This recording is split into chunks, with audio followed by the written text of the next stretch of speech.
इनका बाप भी नरक में से आके उसकी बोली नहीं कर सकता उस टाइम पे। आपके पास 13/2 का 13/4 का नोटिस आया और आपको ये बताया और समझाया जा रहा है, प्रेशराइज किया जा रहा है, डराया जा रहा है कि आपकी मकान, दुकान, जमीन जायदाद, फैक्ट्री, कारखाने की बोली हो जाएगी, इस तारीख की हो जाएगी। अब ये सरफेसी एक्ट 2002 है क्या बीमारी?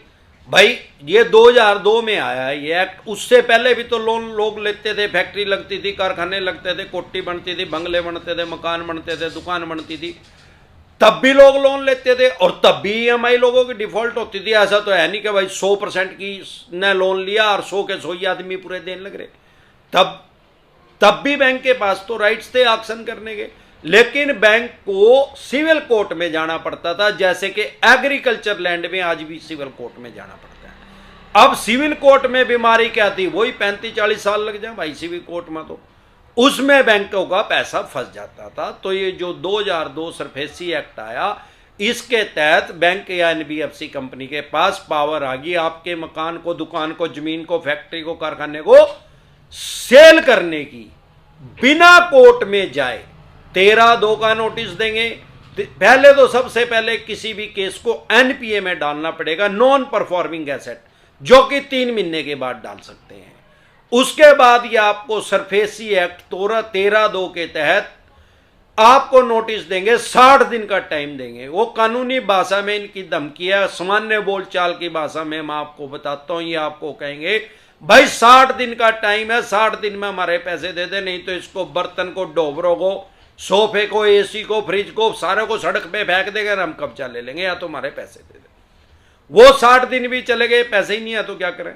फिर ये 30 दिन का टाइम देंगे आपको, 13/4 का नोटिस भेजेंगे सरफेसी एक्ट के तहत ही। उसमें क्या होगा भाई, 30 दिन का टाइम दे दे, हमने इसकी मकान की, दुकान की, फैक्ट्री, कारखाने की आपकी कीमत इतनी रख दिया है, नहीं तो एक तारीख निर्धारित कर देंगे भाई, हम इस तारीख को इसकी ऑक्शन करेंगे, बोली करेंगे, सेल करेंगे, ऑनलाइन करेंगे या ऑफलाइन करेंगे, या तो लास्ट चांस है, या तो हमारे पैसे दे दे, नहीं तो भाई हम इसकी बोली करेंगे। अब सवाल यह है कि वो तो राइट्स हैं इनके पास, अब फिर भी नहीं दिए तो ये उसको अखबार में निकलवा देंगे, स्थानीय न्यूज़पेपर में निकलवा देंगे, भाई इसकी इतनी कीमत है, ये मकान इस आदमी का है, दुकान है, फैक्ट्री है, कारखाना है, और ये इसके बाप का नाम है, इसकी इतनी कीमत है और इसकी इस तारीख को ऑक्शन होगी। फिर भी अगर आपने नहीं दिए तो ये सिंबॉलिक पोजीशन के लिए आदेश लेके आएंगे डीएम साहब से। अलग अलग स्टेट में अलग अलग नाम होते हैं, वैसे ये आईएएस ऑफिसर होते हैं।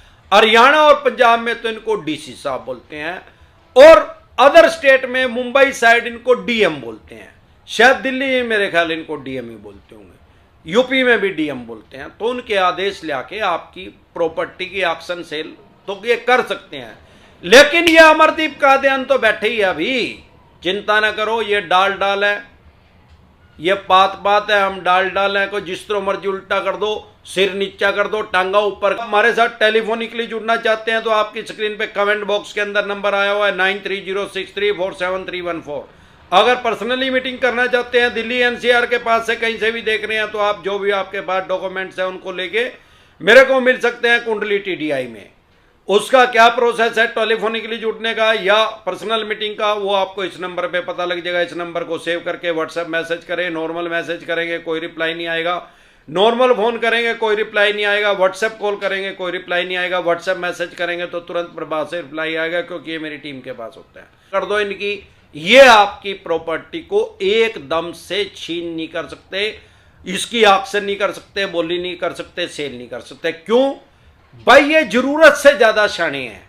सरफेसी एक्ट के तहत इनके पास राइट्स तो आगे, लेकिन सरफेसी एक्ट में भी आपके राइट्स भी खत्म नहीं हुए। अगर जो आपने लोन ले रखा है, आपके पास डीआरटी में जाने के राइट्स हैं, आप डीआरटी में जा सकते हैं।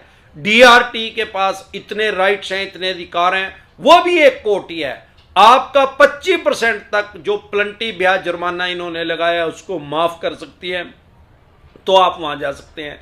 First option. दूसरा ऑप्शन, और जो मैं सबसे बेस्ट समझता हूं, ये क्या करते हैं, आपकी प्रॉपर्टी की कीमत कबाड़ी के रेट की लगा देते हैं। फॉर एग्जाम्पल, आपने देने इनके 50 लाख रुपए, प्रॉपर्टी 1.5 करोड़ रुपए की है, यह उसकी कीमत लगा देंगे 75 लाख रुपए या 65 लाख रुपए। क्यों भाई? चोरी का माल है। अरे 50 लाख रुपए देने, 50 लाख नहीं दिए जा रहे तो जो कोई 1.5 करोड़ रुपए की प्रॉपर्टी उठा देगा क्या मेरी?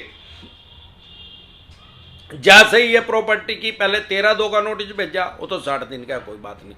जब ये 13/4 का नोटिस भेजेंगे उसमें इसको आपको बताना पड़ेगा, उसकी कीमत निर्धारित करनी पड़ेगी, भाई इतनी कीमत है इसकी।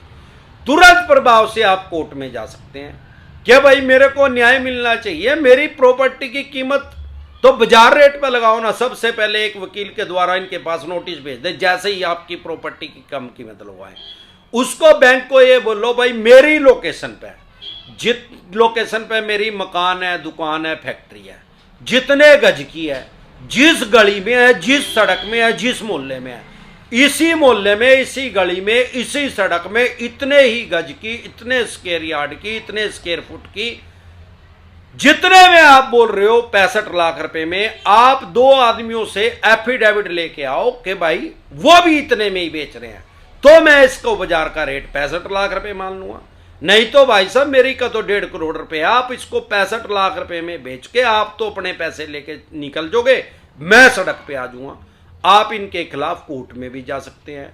तो डरे घबराए नहीं, हमारे यहां दुनिया की सबसे बड़ी डेमोक्रेसी है, लोकतंत्र है, दुनिया का सबसे बड़ा।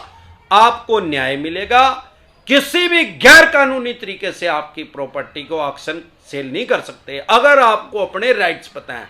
और नहीं तो खरीदे हो भाई, दुनिया के देखूं मैं यार, प्रॉपर्टी 1.5 करोड़ की है, ये उसने 75 लाख में बेच दा भाई, उसको पता ही नहीं, वो पहले ही अपराध बोध से पीड़ित हो रहा है। जिनने इनके पैसे देने वो सोचा यार 50 लाख रुपए देने थे, मेरे पे तो है ही नहीं भाई, तो इन्ना तो बेच दी, इसके पास तो राइट्स है। अरे भैया राइट्स तो है, पर न्यू 100 रुपए की चीज 2 रुपए में बेचने के राइट्स नहीं है, इनके कोई बाप का राज नहीं है। 2 लोन डिफॉल्ट हो गए, 5 हो गए, चाहे 25 हो गए, ये क्राइम की श्रेणी में नहीं है। माननीय सुप्रीम कोर्ट के डिसीजन आ चुका है 2019 में, यह सिविल का डिफॉल्ट माना जाएगा। भले आपने चेक भी दे रखा हो तो चेक बाउंस का केस कर देंगे यार, चेक बाउंस डिसेंट एडवाइस लिख के वीडियो देखना।